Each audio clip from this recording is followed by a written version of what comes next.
Welcome to the ExecMBA podcast. I'm your host, Brett Twitty, and you are listening to a new episode. On this episode of the podcast, I'm excited to share my recent conversation with Anthony Ranghelli.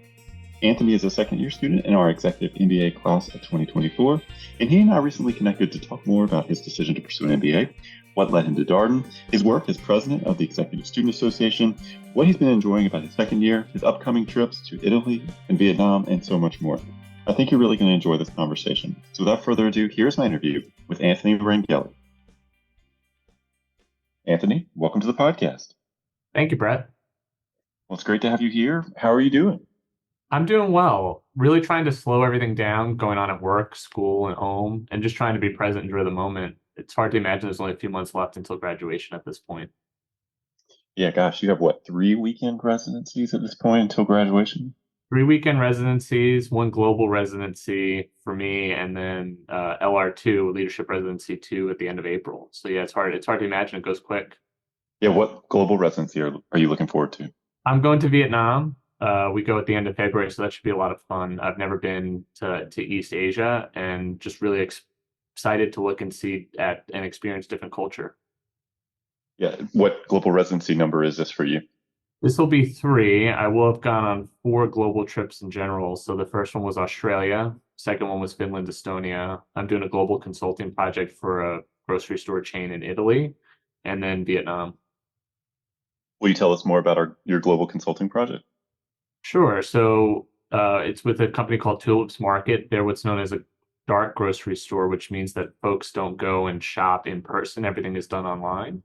And so you can either pick it up at the local warehouse or it's same day delivery. And what the project itself is trying to build a business intelligence dashboard and model that also builds into machine learning and customization on the website front to drive top line revenue for the company that help increase profitability. Did you know much about the grocery store business before starting down this path?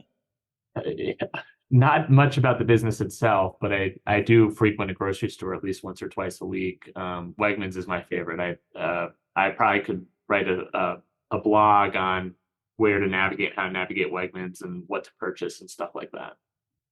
All right, so you're a grocery store fan, I think it's, or maybe more specifically a Wegmans fan. Yeah, that's my guilty pleasure, is to walk around the bakery section at Wegmans, try to spend less than $30 on baked goods. Any insights that you've derived thus far from like Italian grocery stores versus the American grocery stores, or how these markets are different from one another? Italian grocery stores tend to have a lot more fresh produce, whereas in American grocery stores, they tend to be more flash frozen. Italians seemingly will shop, 1 or 2 days out and shop a little bit more frequently, whereas Americans will do it, once a week. So those are the kind of things that we're seeing with our research. Will you get to go to Italy as part of that work? I'm actually going this upcoming Friday, so I'll be flying into Bologna. I land on Saturday morning or Saturday midday, and we'll be spending some time in Bologna in a smaller town called Cesena, which is about due east of Florence in Italy.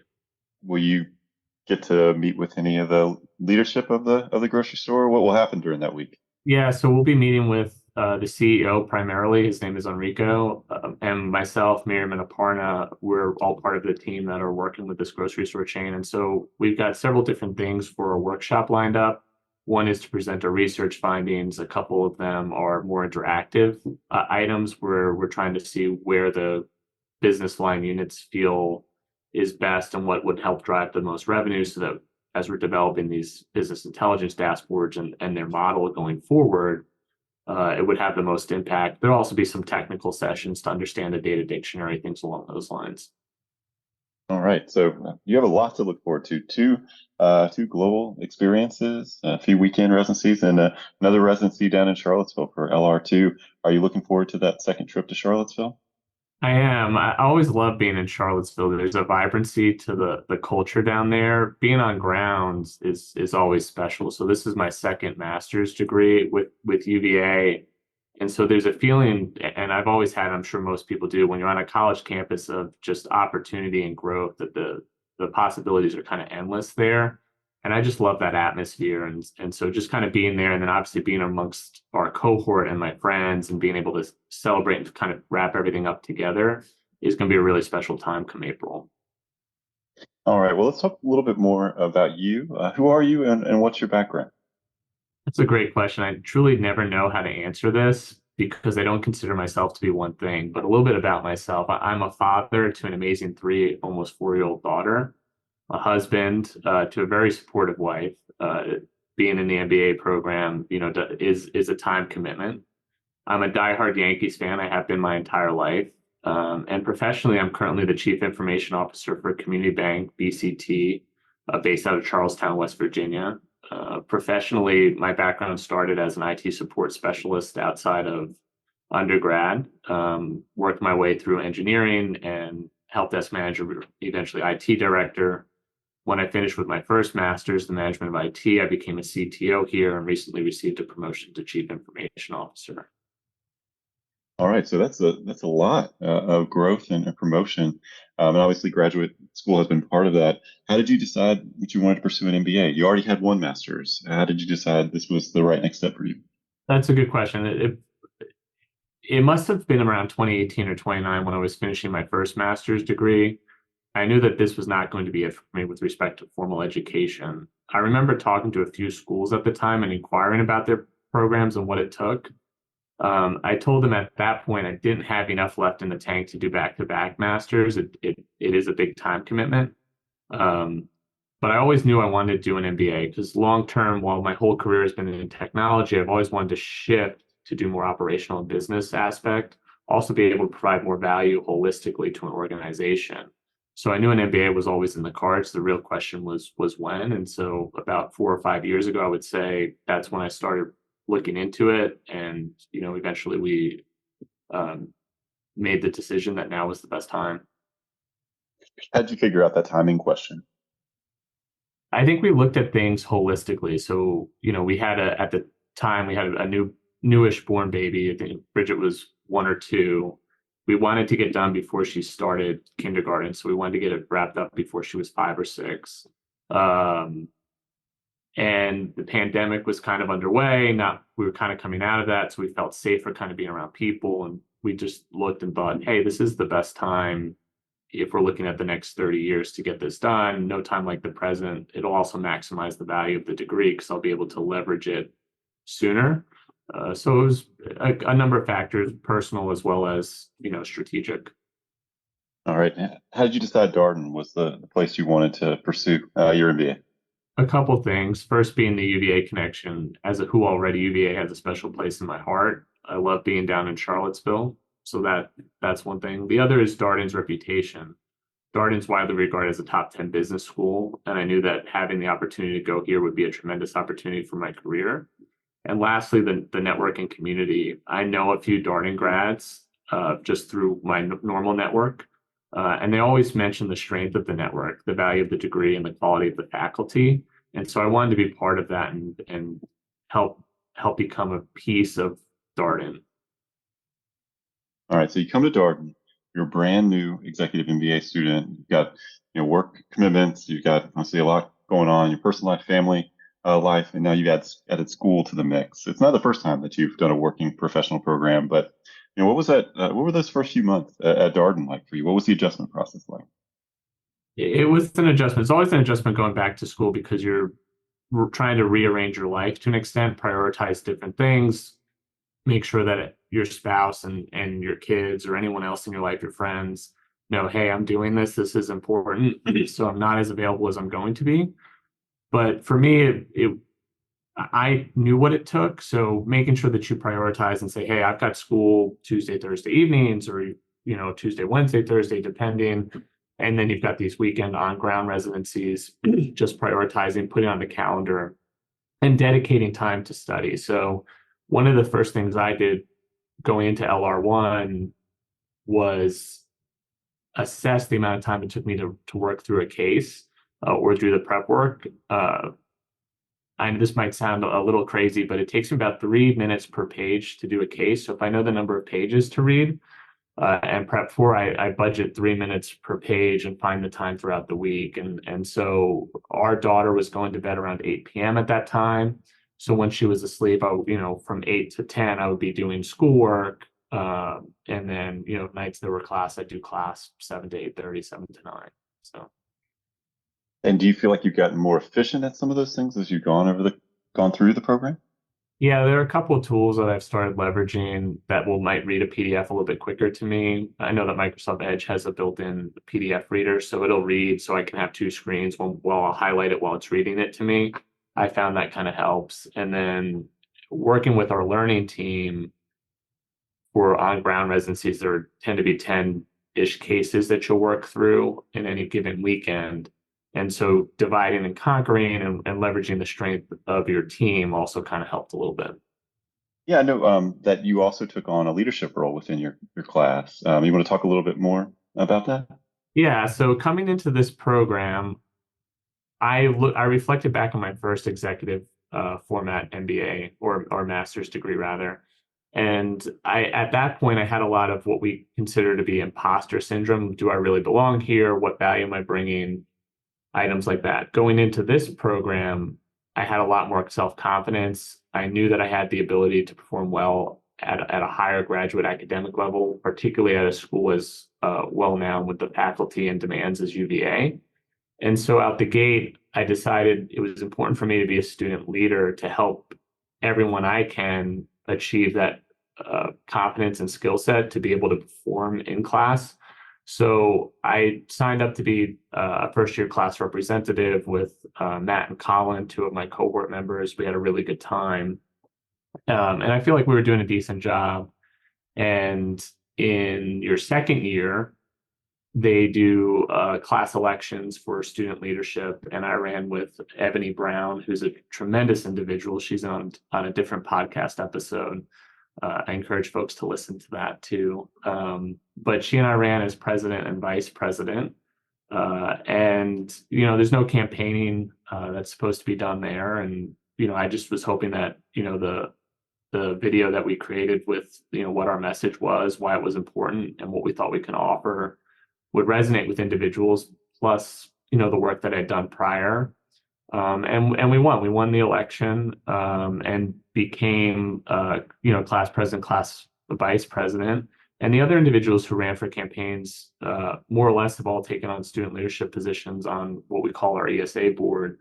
So even if you don't become class president or ESA president or ESA vice president, there are plenty of opportunities to lead and help your cohort. And for me personally, just this has been a real honor for me. It is demanding at times.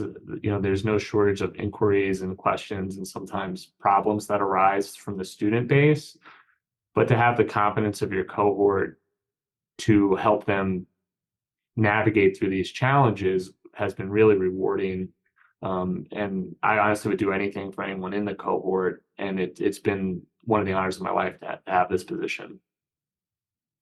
Yeah, it's obviously I think for a working professional student, you're adding another thing to your plate to take on that kind of leadership role and be engaged extracurricularly. But it's great to see so many of our executive MBA students and part-time MBA students seek out these opportunities and want to have this impact. Are there any highlights from your time as president that you would want to share here, or something that jumps out, things that were really important to you?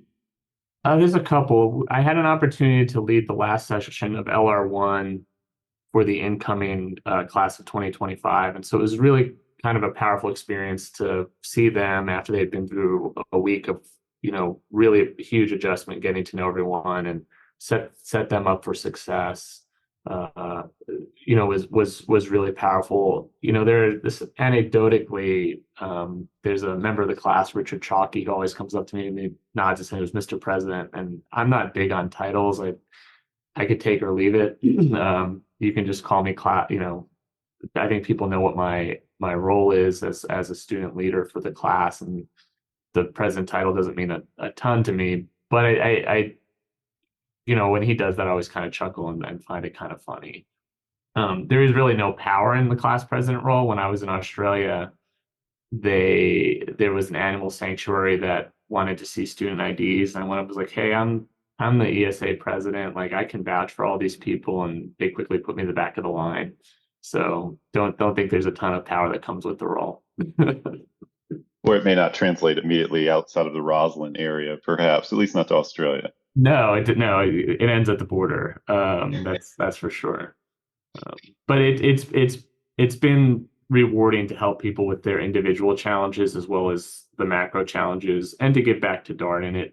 Darden has been really good to me. I'm very passionate about the school, very passionate about learning, and to be a member of the community, a member of student leadership, and to interact with faculty and academic and school leadership has been really, really rewarding. One question that's sometimes fun to ask folks here on the podcast, because our prospective students, they hear it, but they may not know exactly what it is what is it like to learn through the case method? How would you describe this to someone who is just learning about Darden, trying to get a sense of the academic experience? How do you explain this to them, Anthony? I really enjoy the case method. To me, it's a tremendous opportunity to hear from a diverse group of individuals in your cohort, whether it be through the diversity of industry, academic experience, cultural, racial, or financial upbringing. But it's an opportunity to not just learn things via textbook, but apply them to real world business problems. And a lot of the cases that we study tend to be those that are real cases with real individuals. And at times you actually get to meet the individuals who the cases are written about, and they'll talk through like their experiences, what they wish they had done. And to me, this is a great way to help with Darden's mission, which Darden's mission is to improve the world by developing responsible leaders through unparalleled transformational learning experiences. And I can't think of a better way to do that than the case study method, just to hear from everybody, to work through these problems, gain different insights, and really kind of look at things from a 360-degree view, as opposed to just, hey, here's how you do accounting. It's, hey, here's accounting, but here's a problem that a business faced once with an accounting type problem. How would you handle it? And that's really powerful. And this is maybe in the realm of impossible questions, but is there a case that you have just really enjoyed, maybe something you read recently or that stands out from your first year experience in the core? Right, that's a great question. It's hard to think about all the different cases. There's one that really comes to mind, and it's the Army crew team case that we did in leadership communication. It's a case that's not necessarily, a quantitative case, but it's one that really talks about how to leverage the team and how communication, get everyone on the same page was. The reason why this one sticks out is we had, in my learning team, there were 3 different individuals who had military backgrounds, and to gain their perspective on, West Point and what was going on there at the time, really kind of provided insight. So it's really kind of powerful to bring like your learning team as well as the classroom model. And we had several individuals in my class and at the time that were also from West Point, and a couple of them that were there while this was going on, and to learn about the culture, but also how important it is to be a leader and what leadership skills take to attain that next level of greatness, not just for yourself, which is not important. That's not the point of leadership. It's for your team and how you can get the best out of them, and to hear from everyone's different perspectives from different backgrounds. I thought the conversation around that case in class was very powerful. Well, you're in your second year now. How does the second year for you, taking electives, obviously choosing your classes, but second year versus first year, how does it feel? You can tell us a little bit more about what it's been like being a second year student in the Executive MBA program. I find second year a little bit more fun. The first year, you're really trying to get your feet under you, trying to establish who you are, trying to learn the people around you. One of the powers of being a second year student is you're more comfortable. So you've got this psychological safety, if you will, to be more yourself, to share more in class. And additionally, with electives, you're choosing the classes you want. So the first year is core classes, which everyone takes: Finance 1, Finance 2, Marketing 1, Marketing 2, Accounting 1, Accounting 2, etc.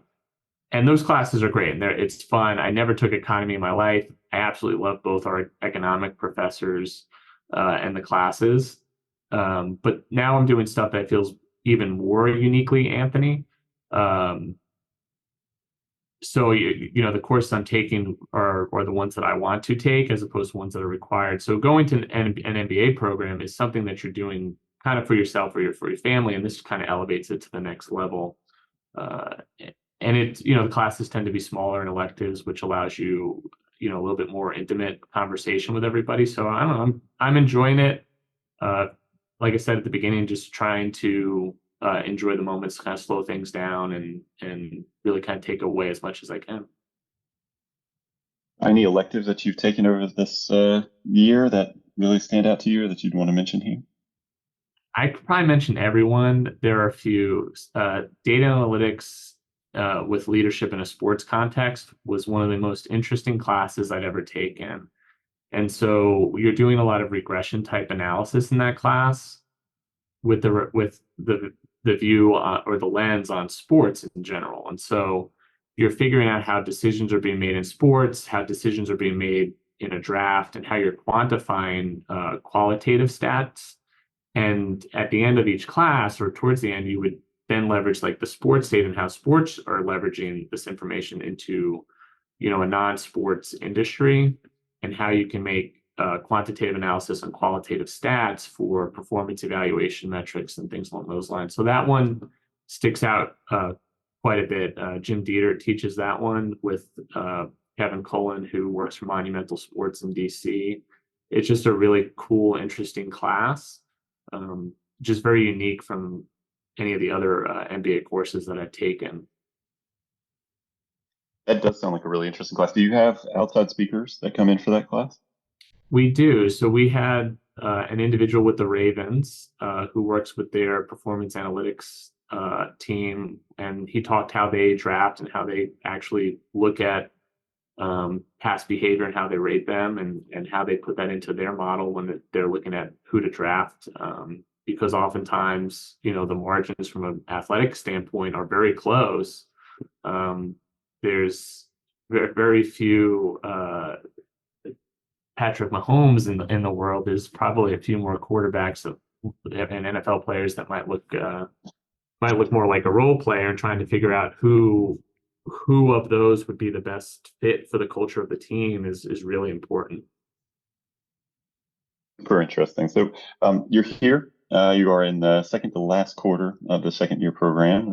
So the Executive MBA program in your second year. You are in quarter 9 out of 10 quarters. What's on your bucket list? What are you looking forward to as you close things out? We talked about your global experiences, but other things that you're thinking about. Yeah, so outside the global experiences, it's a couple more classes. In Q10, we're taking financial institutions and markets and a corporate strategy class. So I'm looking forward to those. But mostly for me, particularly having grown and developed with everybody, just seeing everybody that I've come to know and love since the start of the program finally achieve their MBA, that everyone's been working hard and dedicating time and making sacrifice to achieve that goal is really what I'm looking forward to, is just celebrating with everybody and seeing the smiles on everyone's faces come April and May. Yeah, that is a special time, certainly. In the program, as you get to graduation, there's all kinds of job updates and news, promotions, new roles, and of course, the culmination of 21 months of hard work, graduating from the program. Do you have a favorite memory so far, Anthony, from the program? Well, there's so many of them, but this is not truly a single memory, but one that really sticks out is my trip to Australia. This was my first global residency, and only the second time I've traveled outside of North America. So for me, I decided to challenge myself to go to the furthest location, knowing that if I can go to Australia, maybe I can go anywhere. I had such a tremendous time on this trip, getting to bond with everyone there. I undoubtedly made a few lifelong friends as a result of this global residency. However, I recall a few sequences with our professor, Shane DeColey, who was on the trip, where we talked about a lot of things. One in particular was my belief in lifelong learning and the value of personal growth and development. He and I talked many times about the need to travel to attain understandings, appreciation, and perspective of different cultures. These things are not easily learned in the classroom, as I've learned and as he shared in our conversations. And so this conversation inspired me to go into 2 additional global residencies, Vietnam and Finland and Estonia, as well as the Global Consulting Project, and helped me realize that in life, I need to do more to focus on pursuing my passions. And experiential learning is an incredible part of that. And while I'm becoming a better individual after having had the opportunity to spend a week in Shane and everyone else in Australia, it's important for me to continue to carry that on forward, just to make me a better leader globally going forward. Yeah, I'm thinking about that Vietnam trip. What are you looking forward to on that? Have you started to get a sense of the itinerary, or things that you're looking forward to? I haven't looked at the itinerary yet, but a couple of my friends have shown me pictures of Ho Chi Minh City in particular, and different restaurants and things there. So I'm interested to just really kind of experience how different it is culturally from us. I have a very how should I word this? I often use the word refined palate, but I'm a picky eater. So I'm curious as to what I'll try there that I'll like, or if I'll just find myself at McDonald's a couple nights and figure it out from there. But I don't know. I'm really looking forward to it. I think it'll be a really fun time. It is our last global residency, and so I think the stress of academia will probably be in the past. So I think we'll have a lot more fun there, but also to see how the businesses operate. That, that's an important critical part. I know that we're going to visit an electric vehicle company, and seeing how, those cars are manufactured, how they operate, how the companies are thinking about that both locally and globally is important. And Vietnam is becoming a manufacturing powerhouse. So seeing how they're operating, how they're building warehouses, and how they fit into the global economy is going to be really kind of cool too. Yeah, one of the great food destinations of the world. I think Anthony Bourdain went there, I don't know, 6, 7, 8 plus times on his show, and back in the day. So I hope you and your classmates have a great time exploring. I think that's one of the fun things about global residencies too, is that in the evenings, typically most nights you have time off to get out there and experience the culture, experience the country. And so, last question here a couple questions for you, I should say, as we wrap up. What do you think the impact of the program has been for you? It's quite a few. So for me, there's three kind of buckets here: personally, professionally, and socially.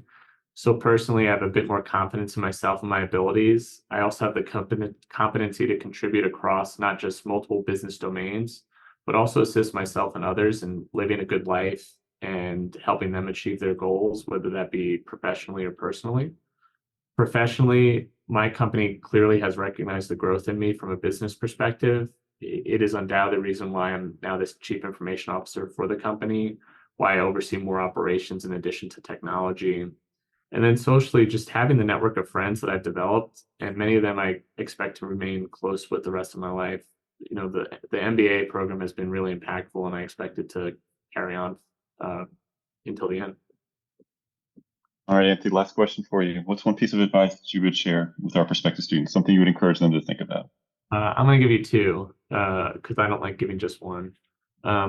My opinion is that attending Darden is an investment in yourself for your future that will help you attain the professional goals you have. So it's important to take a chance and invest in yourself.